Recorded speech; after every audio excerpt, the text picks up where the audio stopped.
Hi, this is Reg Athwal and welcome to our channel for another one of our shows. This time in our show series, it's Family Business Experts, where I get a chance to interview a global expert, an authority in their area, an entrepreneur who can give us their words of wisdom, insights, a few ideas that can help us at a family level, business level, or ideally both. And today I'm going to be joined by a fantastic entrepreneur, serial entrepreneur, also an investor in his own right. And it's only fair that I give Rob Goddard a formal introduction. So I'm just going to pick up his bio here and share with you a little bit more about Rob. He is the founder and chairman of Evolution CBS. Outside of that, he's also a non-executive director, and he's also involved in various other businesses, which he'll tell us about on the show episode today.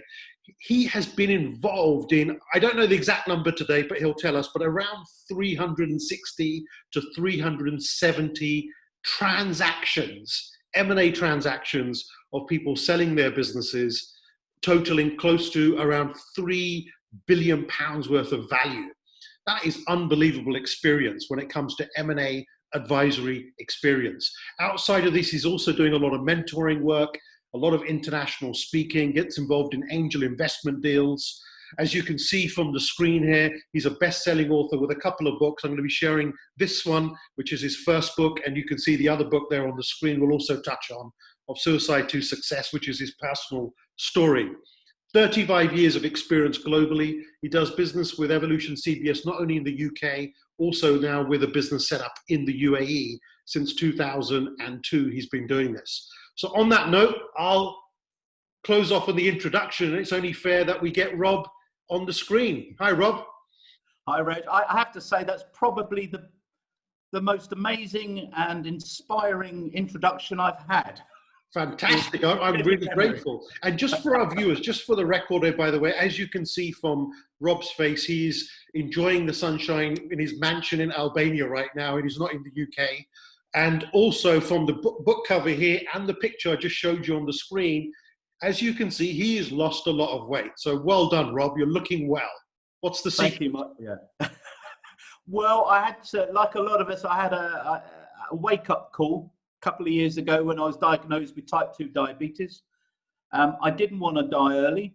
Mm-hmm. And so rather than take prescribed medication, I went on a diet. Well, I ate better and I exercised a lot. And so I've lost quite a bit of weight since then. I've still got another probably 12, 13 kilos to go, but I'm on the path because I actually want to live. I want to live longer because life just has so many pleasures about it that I kind of missed in my old working life. So I'm a renewed person. This happens to many people, though, doesn't it, Rob, around the way? You've met lots of business owners, entrepreneurs, where I've been there, you can't see on the screen, but I've got a few pounds there I need to lose. But, we go through that cycle of putting a lot of effort in our businesses, working extremely hard, and that well-being, wellness, health side of us gets taken for granted. It gets neglected, doesn't it? It does, and I've spent nearly 4 decades in the world of sales, and that's field sales, mainly meeting people, presenting, exhibitions, pitches, eating on the go, really not taking care of myself. So in my mid-50s, I got a wake-up call, and I feel better for it. And actually, I've got more energy now for business. Wonderful. So let's talk about business. Let's talk about your journey. How did Evolution CBS come along? How did you get into the M&A space and find this passion of helping now 350 plus companies go through a transaction? How did you enter this industry? Yes, well, you flattered me there. It wasn't quite 360, 370. It's 356, 357 successful deals is tomorrow. I was close. Come on. You're very close. Yeah. You're very close. It's a lot of transactions, and they're not all through me. Some of them are through me, and the rest are from teams that I've built over the years. So I spent the first half of my working life in banking. So I started as an office junior and worked up to become a senior bank manager in the UK. Got disillusioned with banking and corporate life in general. So I had a year off. I with my young family at the time, my boys were 2 years old, twin boys. We emigrated to Los Angeles and I ran a food ministry, feeding the poor on the streets of LA. Wow. And that was a year's boot camp for me. And when I came back, I decided I didn't want to go into corporate life, didn't want to go into banking, and I did want to go into the SME world. So I spent a few years working for 2 companies, as it turned out, and one of them was an M&A firm, brokerage, quite a large one. I took it from £1.5 million turnover to 15 million turnover in 7 years as general manager. Right. But I wasn't a shareholder, and I kept being promised by the fact it was a family business owned by the family, and they kept promising shares but never gave them to me. So I did say I'd change my name. But I'm happy to be adopted into the family. But so after 7 years of working for them, I decided to go out on my own, and in November 2008, I decided to go self-employed. And a week later, Lehman Brothers went bust, and the world went mad. And Can I ask you a question, Rob? With that journey that you had before becoming an entrepreneur, what would be your advice to people now? Is it best to get involved in your entrepreneurial journey from a young age, as early as possible, or is it worth going out, working out there for 5 years or longer in a specific industry, learning the trade, and then starting the business? That's a really good question. Personally, I think it's better to learn from the experience of others first, get paid a salary, learn the industry, learn as much as you can. There's great training, isn't it? You go on a training course by being employed by someone else and they pay you. But there'll be, at some point, I've given this advice a few times, that then when you get a little bit itchy under the collar and you think, do you know what? I'd like to work for myself. I'd like to make the big decisions. I'd like to own 100% of my own business. Maybe start it. There are 2 lines of thought, and I know you and I have debated this previously. My general advice is to do something as a bit of a side hustle. See if it actually sells, first of all. See if people want to buy from you. Yes. While you're getting paid a salary by someone else. And then you can make the decision when you think there's a business there to resign and then move across. Well, there's a key point you're making there, which is if there is a business there. Yes. And I know we've discussed this before on platforms and conferences where, people think they've got a great idea, they've got a great business, but until as you've said it on stage, unless someone gives you their money in cash and you've made a sale more than once, you may now have a formula that works. You may have a business. I know I've said this a number of times before, because I'm an investor. One of the things, I'm an investor of other people's businesses as well as my own. I've lost count of the number of people who've contacted me or come to me at an exhibition or via LinkedIn and said, I've got this prospectus. And it's invariably pre-revenue, so they haven't proven that anyone wants to buy what they've invented.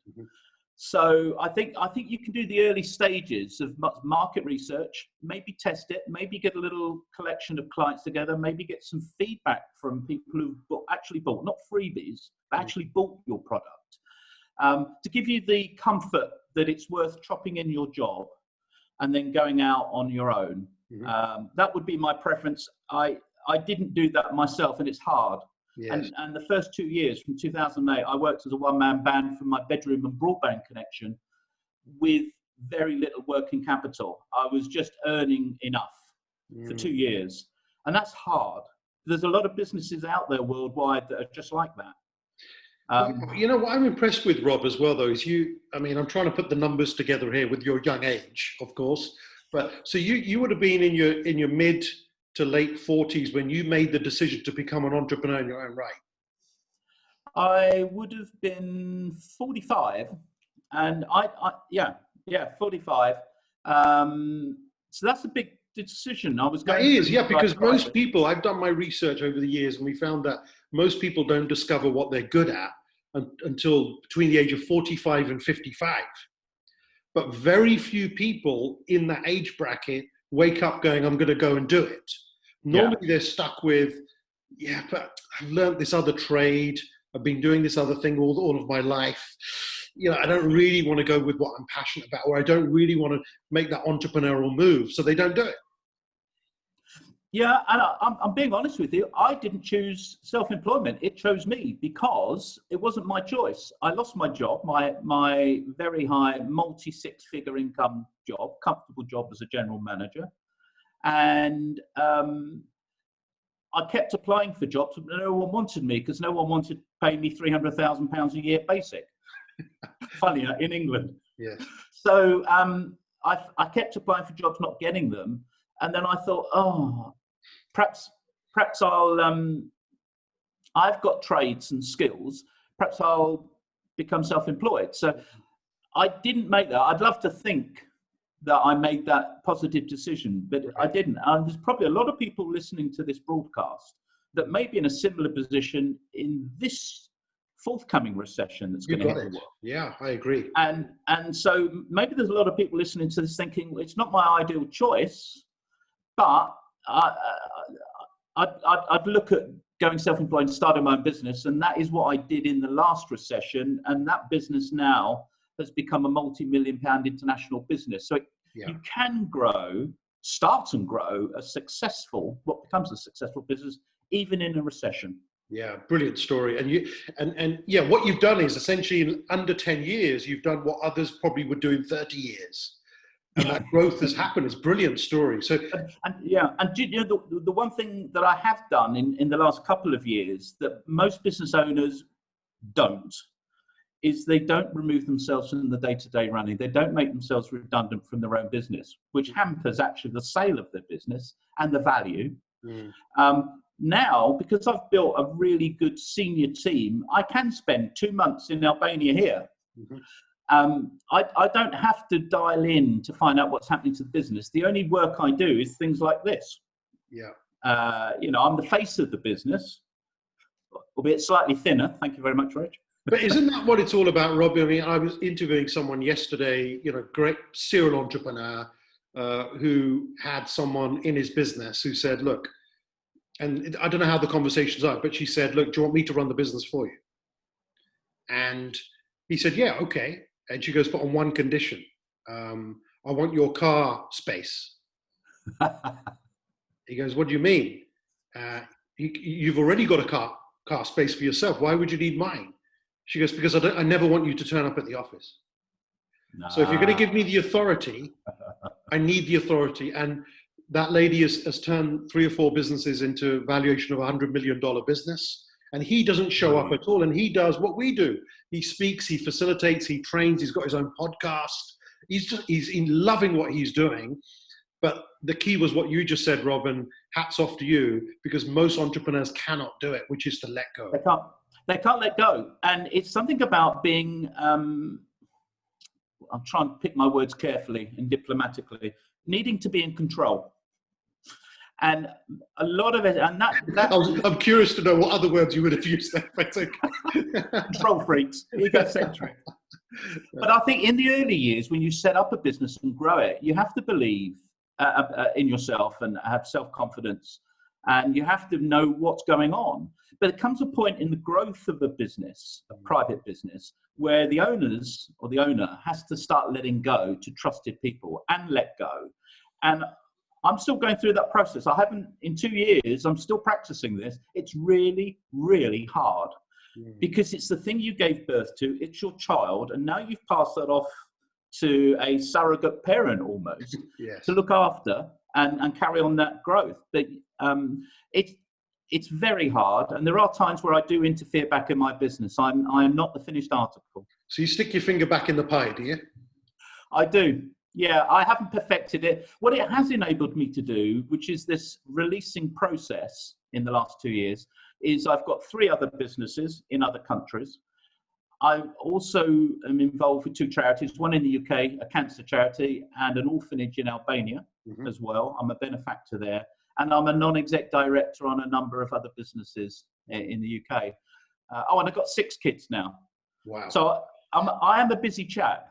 Yeah. Well, can I ask you, I'm curious about when you do put your finger back in the pie, why, and how does it come about? What's the indicator? What's the thing that happens in the business for you to go, I've got to get involved? there's a couple of things. If the numbers are consistently going south, Yeah. But when I say consistently, I do mean within a quarter. I don't mean over a number of years. It's when the numbers aren't going the right way. That's my first trigger point that I have to check myself. Also, if I don't think the right decision has been made, big decision by the managing director. Mm-hmm. And so the way that I try to overcome that is to have off the record conversations with him to say, look, that wasn't probably the best decision. What if the MD thought it was a good decision? Then I go with that publicly. I haven't reversed. Yeah. I haven't reversed any decisions. Ultimately, if I thought it was a bad MD, I wouldn't have recruited him. Fair. But I think there are 80% of the decisions he makes I'm perfectly fine with. There's another 10% where there could have been another route, arguably, questionably. And then there's 10% of me, it's 10% of the time where I would have taken a different decision. But ultimately, I've got to back him. And he may not do things, he doesn't do things the way I would do them necessarily, but he's a different person. That makes sense. The trade-off for me is if I can control myself, it's my problem, it's not his. If I can control myself, I get the rewards of more time back in my life to do things I want to do. So I think it's a bit like having a fund manager, I suppose. You know, if you're investing in a pension, you've got to let the experts get on with it. That's right. Yeah. And also, it doesn't mean that we as entrepreneurs are perfect. Sometimes others can do a much better job than us. And that's the real skill, isn't it? Hiring and retaining top talent that are better than you. I know of some business owners, you probably know a few, Reg, over the years, that don't want to employ people that are better than them because they feel somehow threatened. It's weird. Well, you know, I've been in different family business environments, Rob, where I've seen what I call dictators. The owner, the chairman, is a dictator and has an army of people around them that are not A players, you know, they're Bs, maybe even Cs, but they just dictate what needs to be done to all of them. And these people are still being successful, but the problem is they can never leave that business. So the only time they're going to really think about leaving is suddenly when they have a heart attack. And now it's too late to have a succession plan. And plus the next generation are wanting to take over the leadership role and they can't. So that is a familiar and common problem. The 20 years I've been selling businesses, 2/3 of the business we've sold are family businesses. And that is a common problem, is the lack of real succession planning. I think because a business owner often thinks they're made of granite and they'll live forever. And of course, we don't. We're mortal. And the enlightened business owners spend years creating a succession plan, adapting it and revising it, so that when the time comes, because it may be that they have to sell the business, it may not be a choice. Yeah. So before we get into the second half of this episode and talk about this book and a few chapters, touching on your other book, Suicide to Success, if you don't mind sharing, you know, that's your life story. What happened? Why did you get to a state of feeling suicidal or depressed? And then how did you turn it around? So when I lost my job in 2008, my high-paid job, my marriage broke down and I lost access to my kids. So I had three things happen at the same time. Wow. So I went into a very steep depression, medicated by prescription drugs. But I found myself falling into a depressive cycle and not being able to get a job, I had big debts. It's interesting, when you earn big money, it doesn't matter what you earn, it's what you spend that matters. Right. And I had a really bad relationship with money. So when I lost the job and the income, those debts were still there. And that really sent me over the edge. So I spent 2 years, I set up my fledgling one-man band business, just about keeping my head above water. And after 2 years, the depression didn't go. And I was self-medicating with alcohol. So I decided to run away, and I ran away to Dubai, where you are. The trouble is, when you fly away from your problems come with you. So nothing to do with the UAE. UAE is a wonderful place. It's a fantastic land of opportunity. The problem is me. But I landed in Dubai in 2010 and started in a commission-only job in financial services. Depression was still there, and I spent a few months in Dubai, and it was getting worse, the depression. So I ended up one day on the 125th floor of the Burj Khalifa, just making the decision that I would jump from the Burj. And it's not easy to jump from the Burj Khalifa, as I found out. I think you chose the wrong tower there.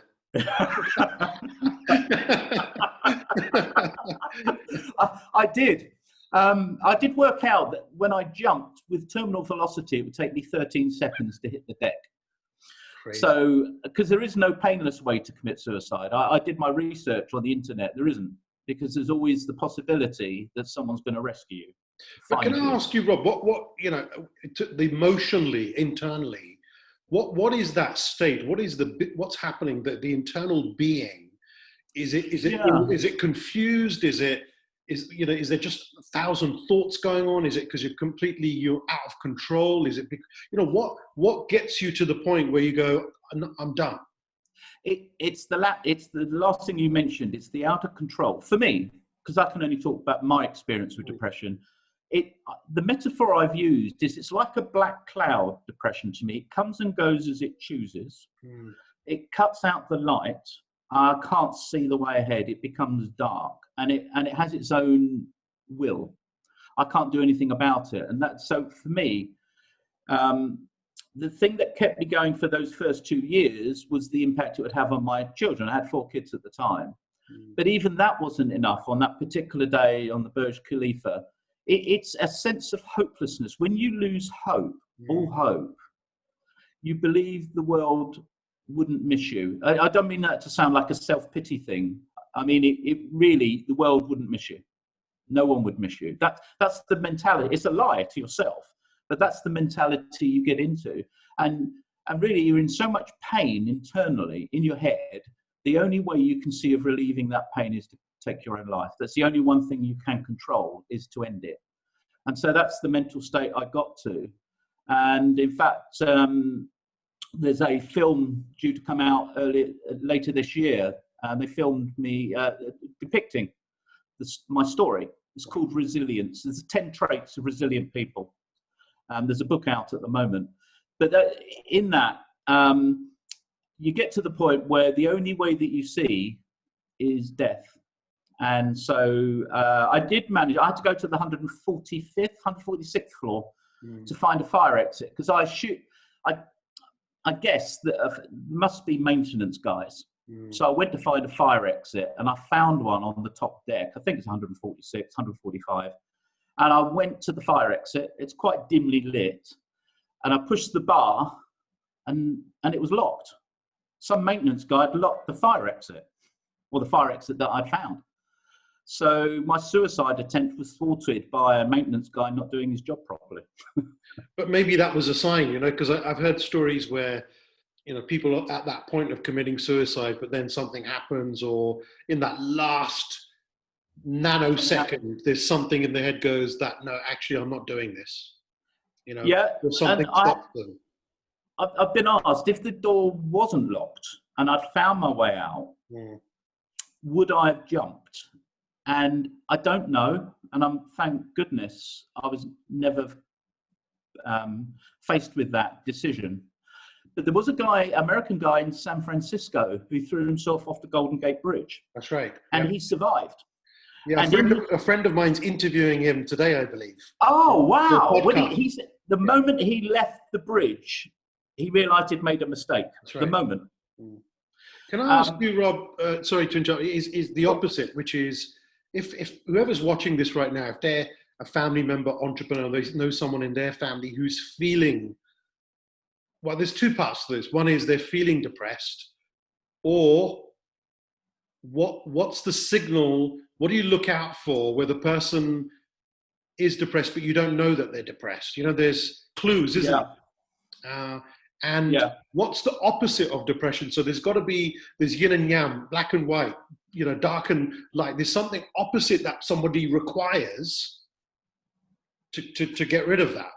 Sorry if I'm asking too many questions in one go. No, it's fine. No, that's fine. So a big indicator is someone goes quiet. And we men, 3 times as many men commit suicide than women. 75% of suicides are male across the globe. And there's 800,000 deaths a year. And in fact, in the UK, I just read last week, in the UK, suicide has doubled since lockdown. Wow. And this is a global problem. So a common indicator is someone goes quiet, they isolate themselves. And I did the same thing myself. You don't talk to people about how you really feel. And blokes are really bad at this because we talk facts, not feelings. And women are generally better at talking about feelings, things that really matter. So if you have a good friend, you can generally sense if something's not quite right. Ask them. Don't be put off by the general, are you okay? Yes, I'm fine. Ask them a follow-up question. Are you really fine? Because you just need to be very quiet. We don't see a lot of you. Yeah. You don't. That's a great question. Yeah. If someone had asked me, are you suicidal? There was one person did ask me, and that was the doctor when she prescribed drugs. No one else asked me. And they must have detected all was wrong, was not right. So after that thwarted suicide attempt, rather than try and find another building in Dubai that was easier to jump off, I went back to my apartment in JLT and I contacted my friend in the UK, Alex. And I didn't tell him what I'd just tried to do, but he could tell I wasn't right. And he said, I'm coming over. So I said, well, I'll come over and I'll pay for you. And he came over to Dubai and we spent 4 days, mainly poolside actually at my apartment. Right. And he said to me, this is what changed my life around in 2010. He said, I can tell things aren't going right. I've had a look in your fridge and there's nothing green. There's just meat and alcohol in your fridge. And you're clearly not right. You don't like what you're doing. What is it that you really want in life? And I said, the typical thing, particularly for a guy, is, I don't know. And he said, but if you did know what it looked like, what would it look like? Great follow-up. He didn't let me off the hook. And what he did, because I'm a visual person, he was using visual language. He got me to picture what life could look like, my ideal life, what I really wanted life to be, because it wasn't what I was doing. And again, nothing to do with Dubai.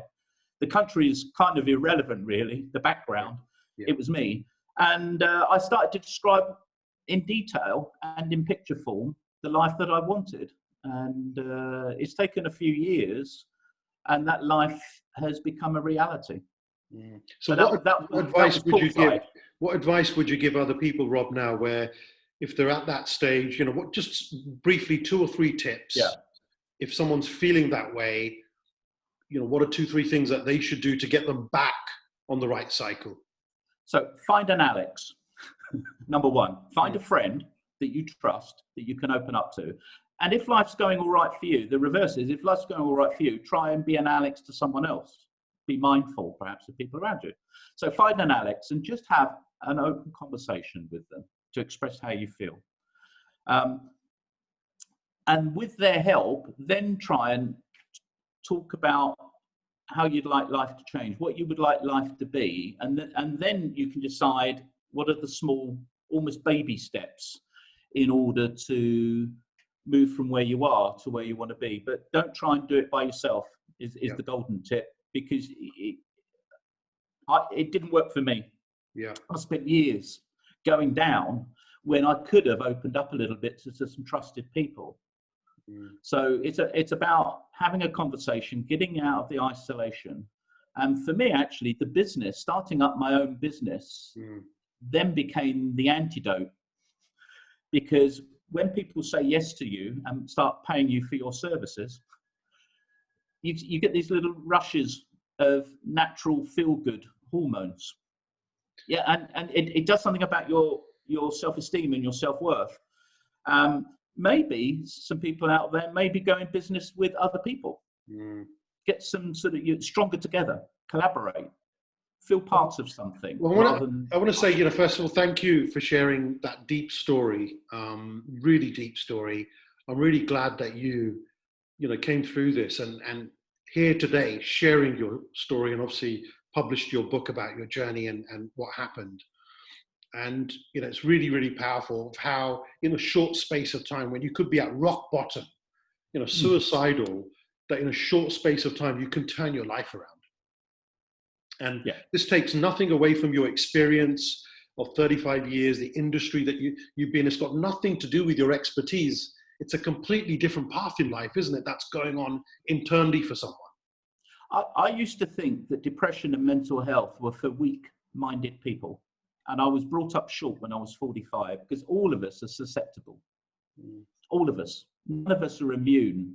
You only need the wrong things to happen at the wrong time for your life to really take a dive. And I talk a lot about resilience with other business owners. Resilience I see as a muscle in the body. Yes. We've all got resilience. It's a question of whether you use it. And adversity actually is a good way of exercising muscle. Well, let's move on, Rob. I think, you know, there'll be a lot of people, whoever's watching this, if you connected with Rob's story, you know, please comment, hit the like button, subscribe to the channel, go and get Rob's details. They'll be below in the description area. Connect with him on LinkedIn. Let's move on to, thanks for sharing that again, Rob, but let's move on to this baby here. Okay. I want to appreciate, because last time you were in Dubai at one of the big events, you not only gave us a few copies, my daughter was with me as well at a certain event that we did, and you kindly gave her a signed copy, which I really appreciate. So the 11 commandments and 7 cardinal sins of selling a business. I'd like to grab a couple of chapters, if that's okay, and get your expertise of all the transactions that you've done and what should we do when it comes to selling a business. So I love commandment number 1, chapter 1, you've got create competitive tension between buyers. What does that mean? Well, the reason it's number 1 is purposeful, because it's the biggest single error that I come across in 20 years of doing this with business owners. They think that one buyer is going to be the buyer, and they're not, invariably. One buyer is no buyer. And because I learned many, many years ago that if you have something for sale, anything, if you've got more than one buyer, guess what you can do to price? Not only can you, in terms of a business, not only can you increase price if you've got more than one person bidding for the business, you can improve the terms of that deal. So it's the biggest single thing. I continually come across it weekly with business owners that think they've got the buyer. And invariably they don't. Invariably it's a competitor who's actually not going to buy it at all. All they're doing is on a fishing trip to get all the commercial secrets, even under an NDA. Right. So that NDA is useless, really, is it? Well, it's I mean, we use NDAs, but ultimately, I can't, in 20 years, in both the UAE and the UK, I can't think of an example where someone's sued under an NDA, because it's hard to prove and it's expensive. But NDAs are used. Ultimately, you don't know. None of us know whether the first person we meet is going to be the best bidder. Right. So why on earth do business owners only talk with 1 or maybe 2 at best prospective buyers? We have to go out to between 70 and 100 potential strategic buyers, home and abroad. Wow. That whittles down. It's a bit like a sales funnel. It whittles down to, on average, 8 meetings with 8 different prospective buyers. And those 8 companies all see the same audited accounts, all see the same management accounts, all meet the same seller. Yes. And they all 8 prospective buyers generates 4 offers, and those 4 offers are all different. That's why I know you can't value a business on a P&L and a balance sheet. But isn't that why people need Rob and need Evolution CBS? Because typically, I know, you know, some of my story in my 20s where, you know, I built a sizable business in my late 20s and was offered £13 million for it and turned it down because, you know, and kicked myself today because a year later, you know, the recession came along and was hit by every IT company that cancelled contracts on us with the work that we were doing. And so, you know, I wish Rob was around then to advise me, but it was only because one person came along and made an offer. There was no, we should go to an expert. We should go to a company like Evolution CBS and get lots of offers and get somebody doing this for us. Well, this is one of the reasons I do things like this, which is to get the message out there.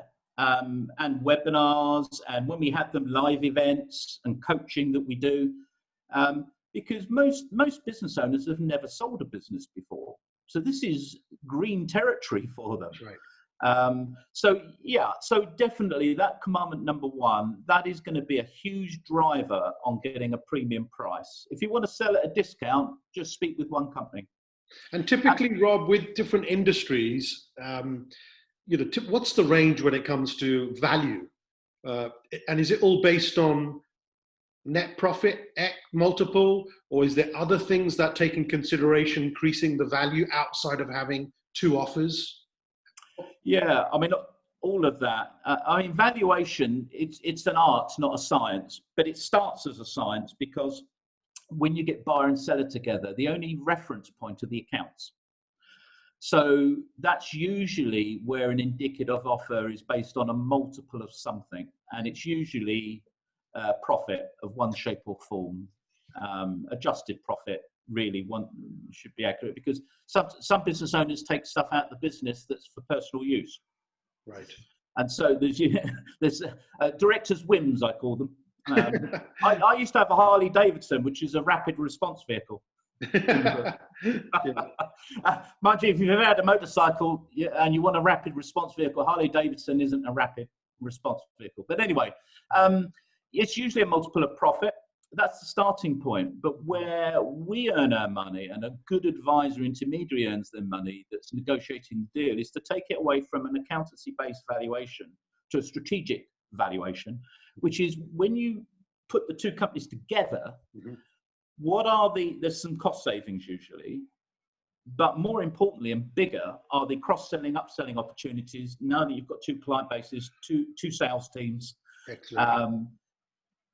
It's usually on the sales side that where the bigger numbers can occur. So you're trying to get to a position where 1 + 1 = 3, which blows the minds of accountants, of course, or 4 or 5.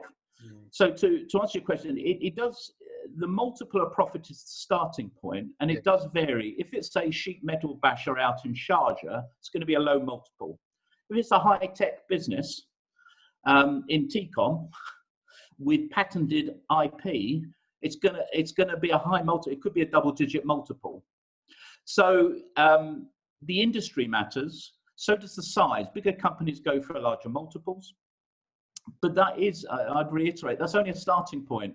That's just to open up a conversation. Ultimately, we always ask the seller, our client, what is your aspirational price? What is your magic number? What is the number you need it to be to walk away? And typically, what's the range, Rob, with your 357 transactions as of today? What's the range, and what's the average you would say when it comes to a decent valuation? The average at the moment is 9.25 adjusted EBITDA. So in proper speak, layman's speak, that's over 9 years profit. Now that is above average. That's your average, yeah? Of the companies we've sold in the last 5 years. But that's not the industry average. Isn't that higher than the industry? No. It would be between 3 and 5. Wow. So, but we're not cheap, you see. So we are reassuringly expensive for our clients if they engage our services. But the value for our clients is they get a far higher price, and they're more likely to sell. Most businesses don't sell in the UAE or the UK or the US. Can you sell any business, or do you go through a process, of due diligence, readiness, preparation, and then get to a point and go, nah, this is not going to go anywhere? So this is how I earn my salary now in recent years. I am the first filter.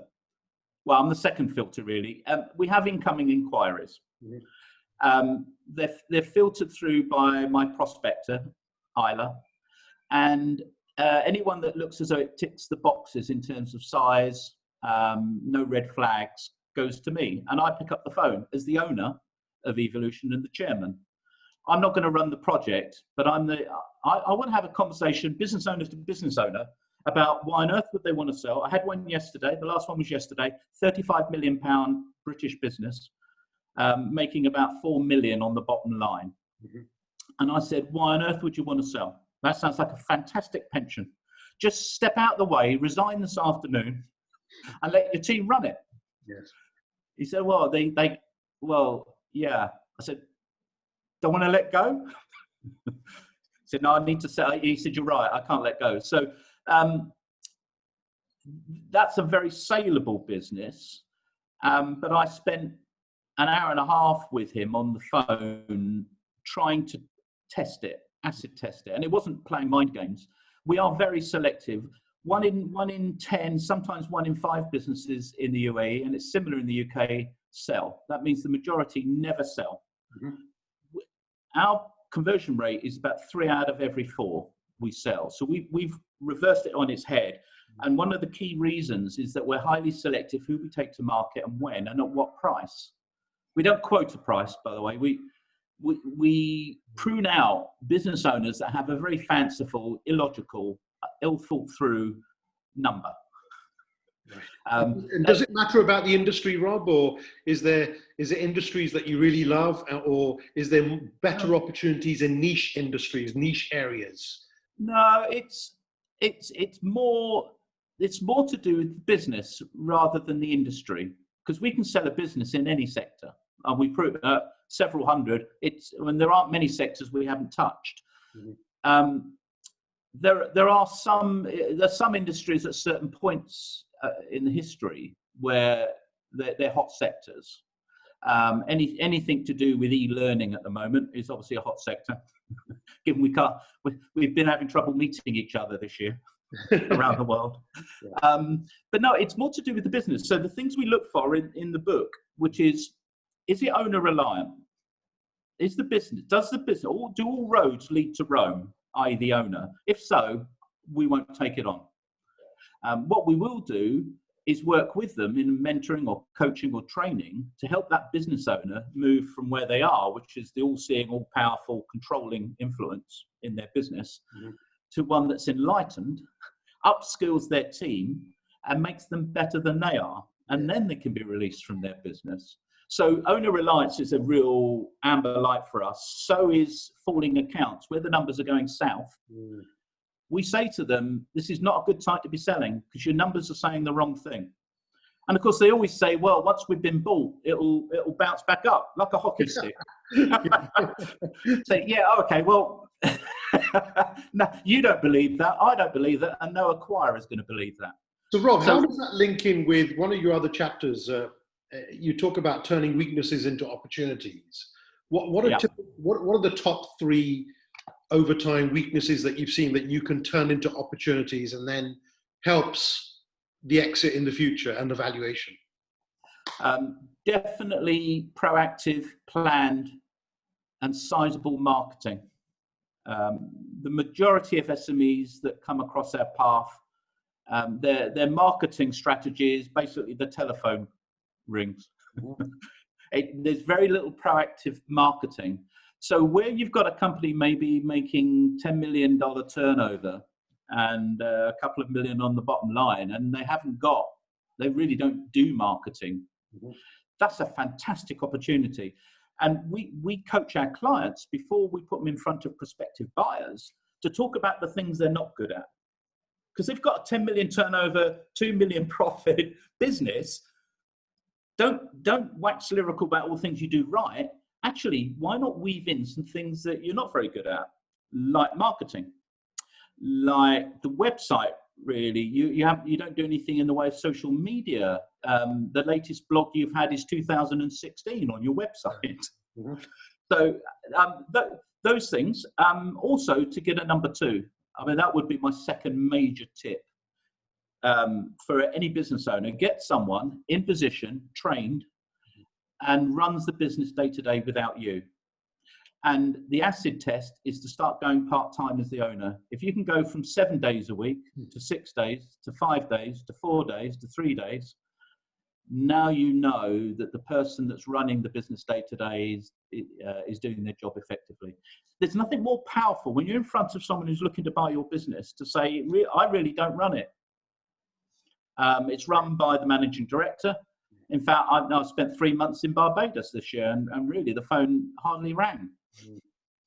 So those are two key things: Yeah. marketing and letting go and upskilling people, and that can be those sorts of weaknesses. I think it's quite, when you're negotiating on price or on a deal, isn't it good to be in a position of making yourself a little bit vulnerable and a bit human to the other party? Because I think there's a warmth between the two parties then, that you're not the be all and end all. You've got a great business, but there's things that you don't do well, you haven't done, or you haven't addressed that market in sales, or you haven't opened up this product you could have done, or this is a great weakness. We've got so many inquiries coming in, we can't service them all. What are the prime reasons, motives for selling, especially with like family businesses, for example? Because I know we're very different with our focus and philosophy, where we'll do everything we can with our clients to make sure the legacy continues. But you'll come along and go, no, let's sell it.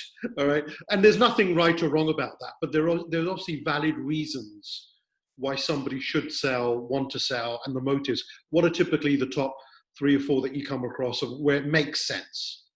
The most common reason we're given isn't the truth. So the most common reason we're given in initial conversation is, I've taken it as far as I can go. It'll grow in the hands of someone else. Invariably, that's not true. It might be partly true. Usually they're tired, exhausted, fed up and bored. Why they can't tell us this within a minute of meeting us, I don't know. But that is the most common motivation. It's soft issues. They've fallen out of love with their business. Their first love has gone. When they started it, grew it, and it was exciting. Well, could it also be because of conflict? Maybe there's conflict with other people and it's time to get your money out and people can amicably move on. Yeah, definitely that's part of the mix. But the thing is, you can have conflict. When you're enthusiastic and in love with your business, you deal with these challenges and you jump over them in one stride. Yes. But when you've lost the enthusiasm and the love for it, yes, those same things become much harder. Spot on. And then they become, you start blaming other people around you for the issue.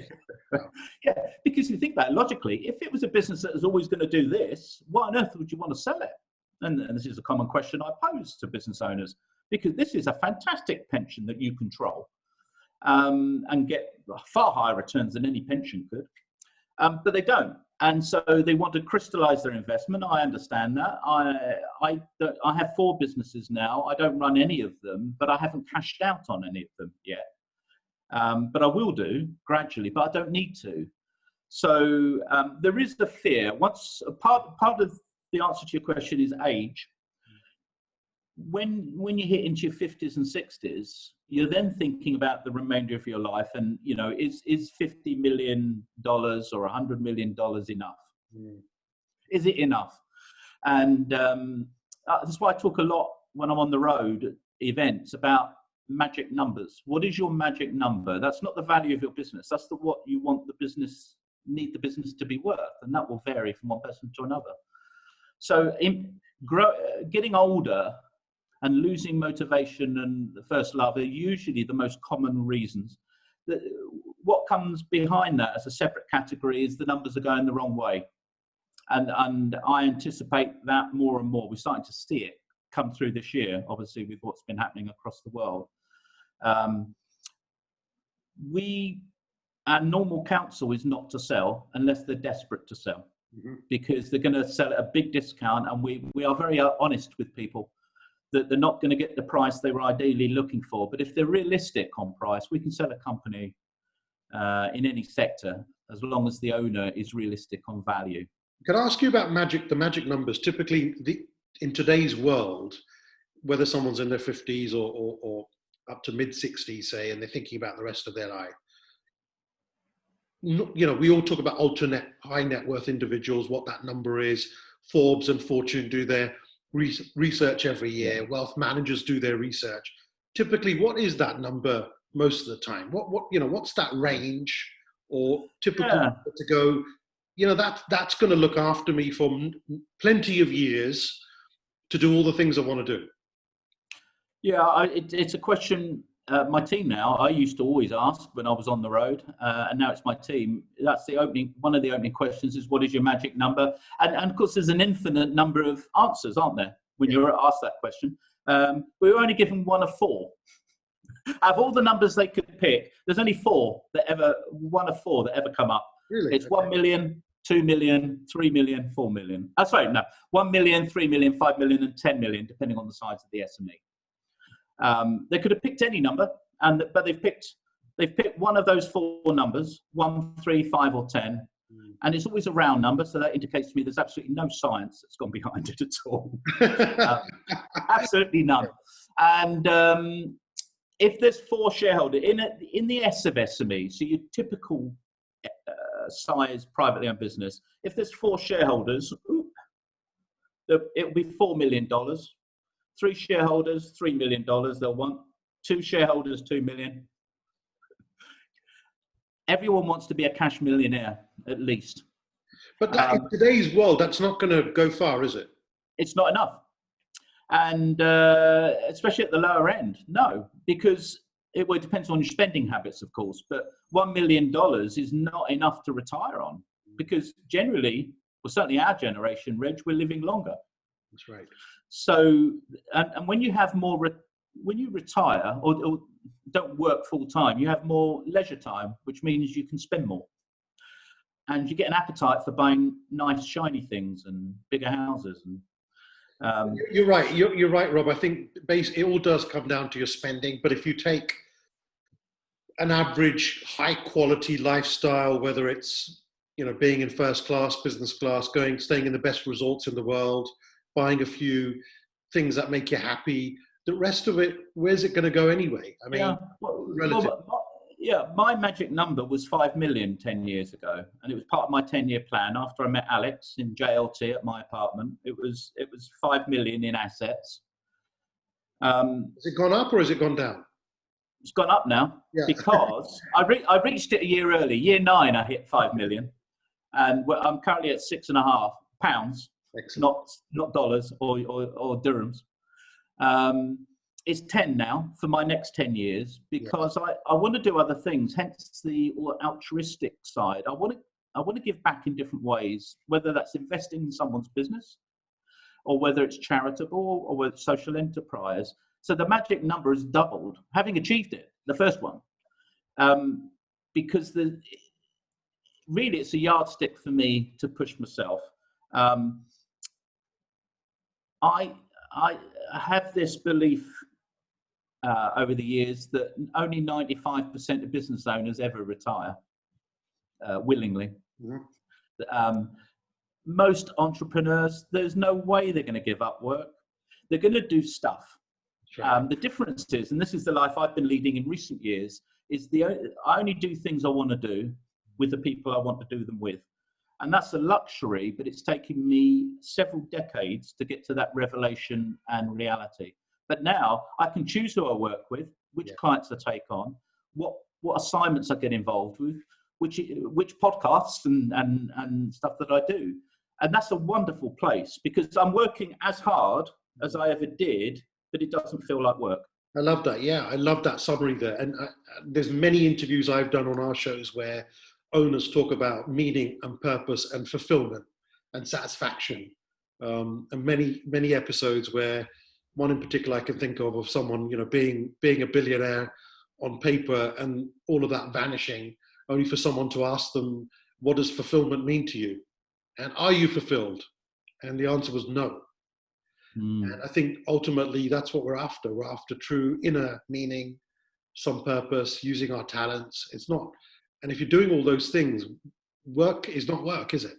No, and this is 1 in 3 transactions finish prematurely, i.e. the seller takes their business off the market for sale. And it's a weird thing. And this is because it dawns on them as they're getting closer to the end that that's not what they want now. They thought they did, but now they don't, because what they haven't done in their life is constructed life after sale, a reason to get up in the morning on a Sunday morning. And you've given them clarity suddenly. That's great. Well, they can see, It invariably happens towards the end of the process when there's lots of really good offers that are more than their aspirational price, and we brace ourselves for a phone call from some of our clients saying, look, you've done a great job, got a great prices, but we're pulling out.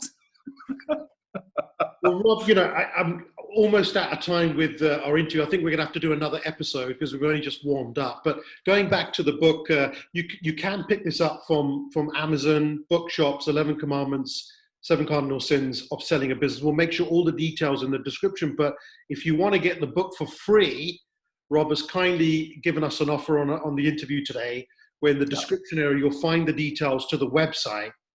And kindly, he's going to donate a book to you. His office will get a book out to you. So thank you so much, Rob, for doing that. All of your viewers. Other parts of the book, which you haven't had time to get into, maybe we'll do a follow-up episode, but be proactive in marketing, as you were saying, in your business. Don't advertise your business, sell it. Always decline a first offer, turn weaknesses into opportunities, invite offers, appoint specialist advisors like Evolution CBS. Ensure your claims match the paperwork. Be commercial, not emotional. The devil is in the detail. Be realistic about life after your sale. There's so many good things in this book. So definitely get a copy. Rob, I always like to finish off on one thing, which is in life with our journey, there's things that we know and the things that we know that we don't know. Okay. And some psychologists go further and say there's things that we don't know because it doesn't live in our domain, because we've never experienced it. So when it comes to yourself, what's the one thing you could leave us with, some wisdom where you absolutely know that you know this based on your life journey? I would say, could wrap it up in one sentence, which is never, ever give up. The end. You don't know what's around the corner. I would say, with the book that you partly showed, yes. That's Sharjah Desert. There's a little outcrop of a bush there. There's a bit of life under it, but the life seems barren there. But actually, on the reverse of the book, there's an oasis around the corner of the sand dune. And in life, we never know what's around the corner. So don't ever give up. Love it, Rob. It's been a pleasure. Thank you for being so open. Your journey in life, all the business tips that you've given. I hope we can do this again and deep dive further, and look forward to catching up with you again shortly. Thank you, Reg. Pleasure. Thanks, Rob. Take care. Bye-bye. Bye.